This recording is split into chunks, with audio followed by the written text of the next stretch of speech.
Hi there everybody, how are we all doing today? Sorry this has taken so long for me to do. I've just had real problems recently. I'm taking too long to actually describe the comics that I've got at the moment, so I'm going to see if I can do this quick. And we'll start off with the Teen Titans #1.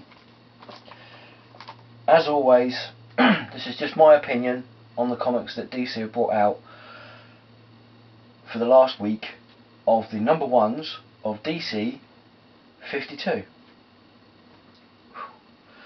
There's a mathematical equation if ever there was one. And we're going from worst to best as always.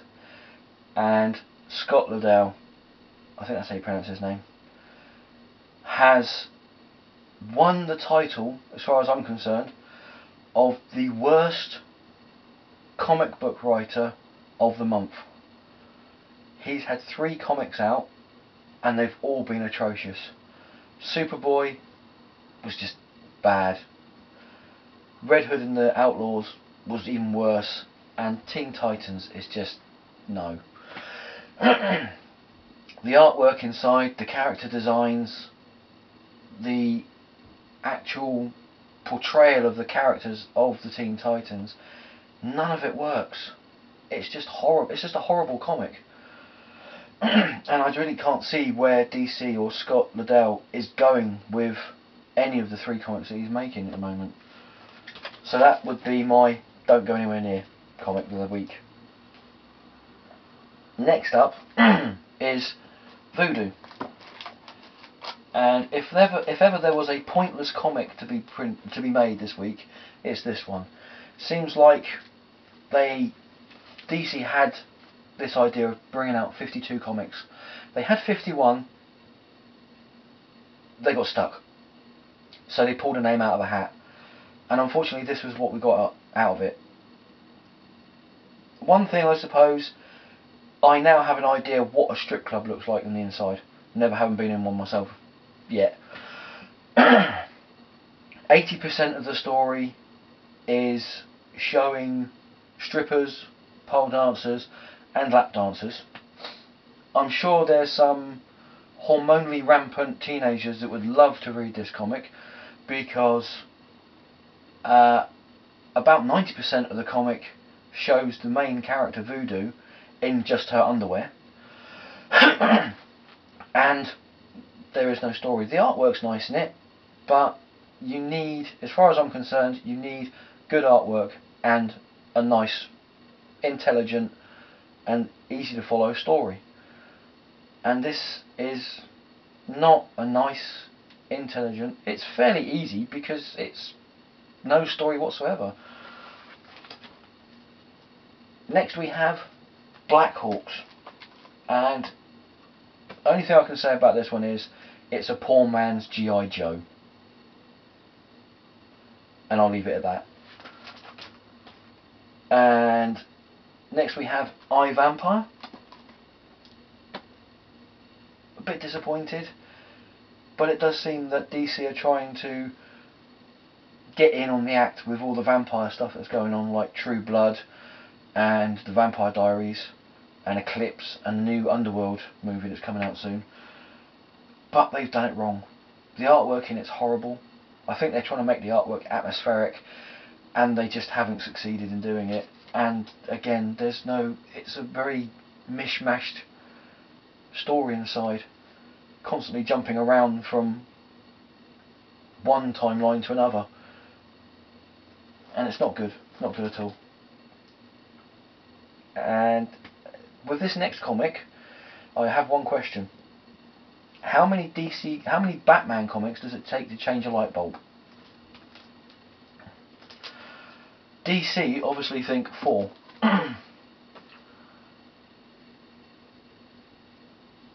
Yeah, not good start for Batman the Dark Knight.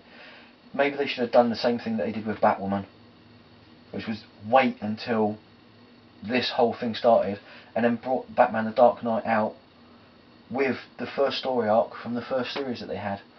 which I thought was pretty good. I thought it was a really interesting first story arc for Batman: The Dark Knight. But this is not a patch on the first one, and yeah, it's just, if you're going to get a Batman comic, get Batman #1. Batman and Robin, Detective Comics, and this one, don't bother. Get Batman #1 if you're going to get a Batman comic. And we have next Superman. Yes, in that costume. Excuse me, I've got a bit of a cold as well, so I'll be clearing my throat and probably sniffing a lot at the moment. Yeah, that costume, pointless, and about as pointless as the story inside as well. I know they're trying to get Superman up to date, but no, he's more of an alien now than he ever was in the old Superman stories, and he proves it even in his Clark Kent persona. He proves that he is an alien. He's outside of the norm for everybody. And it's just not an interesting read either. The artwork in it's okay, but you know, it's not good. I'm not impressed by what DC have brought out for Superman comics. Next, and I'm sure I'm going to get a bit of a verbal arse booting with this. Next up is Aquaman. Artwork in it's really nice, but I can't see where Jeff Jones is going with this. It's just not a good story, and it's quite a dull story actually. It's just Aquaman walking around and people going, "Oh look, it's that bloke that talks to fish," and then Aquaman trying not to be angry. In fact, Aquaman in this is a bit like Bruce Banner. He's trying not to get angry with the people when they turn around to him and take the mickey out of him.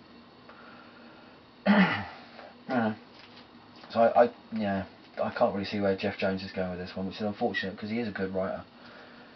This next one, I'm really disappointed with, because this next comic means that for the first time in 30 years, I will not be having a Flash comic in my standing orders. It's just a bad story. The artwork's not that much better, and yeah, it's not very good. You know, maybe it will get better. It will get better in issue 2, but I can't see it. I'm very disappointed in it. And next we have the Savage Hawkman. And it was interesting. The artwork in it was okay, but it just wasn't one of those ones that grabbed me and made me want to buy issue 2.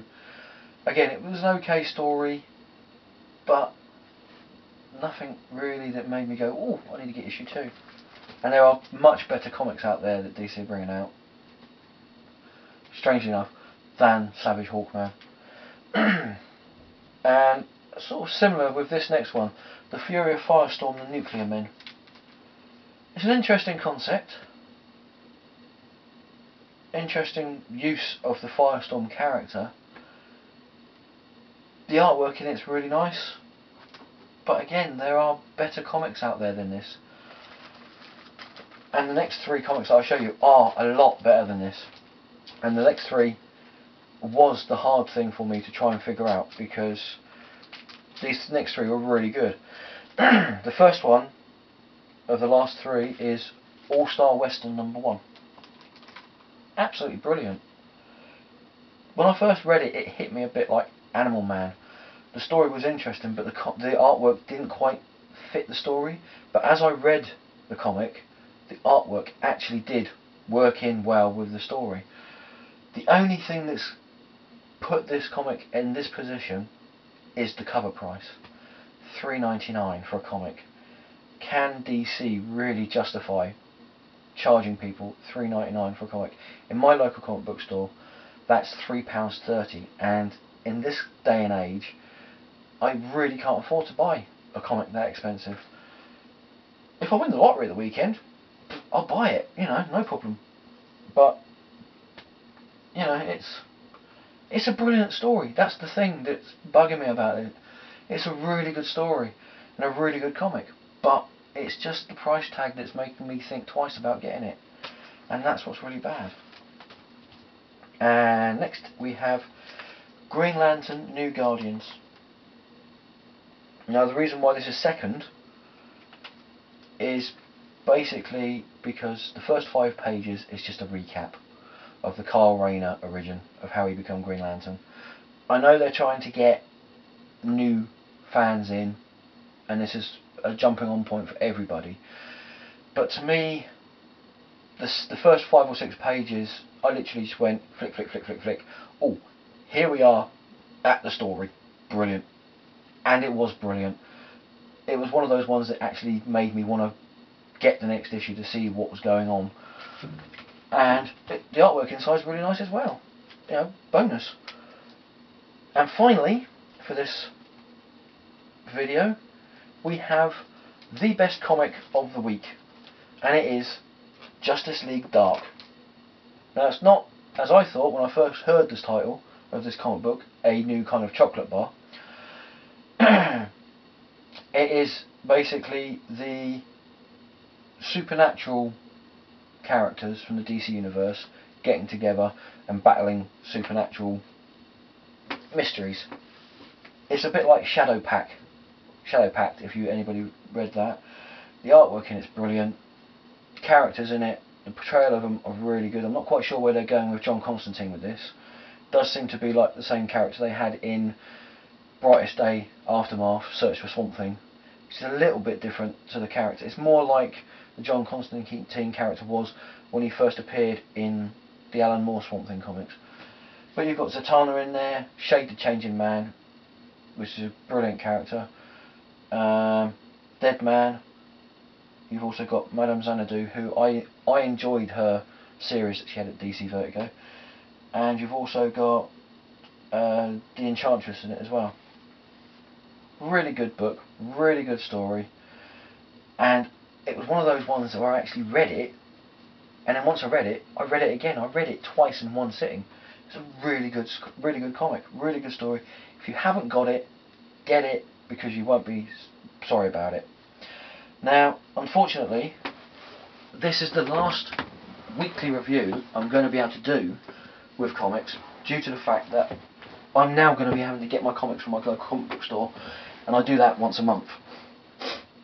I can do a review on the comics that are coming out week by week, but I won't have a representation of the actual comic. If you want me to do a review for the comics that come out and that I read week by week, then I can do, but I just won't actually have the comic there until the end of the month. So if you want me to keep on doing the reviews, let me know. Put it in the comments section down the bottom, and I'll see what I can do.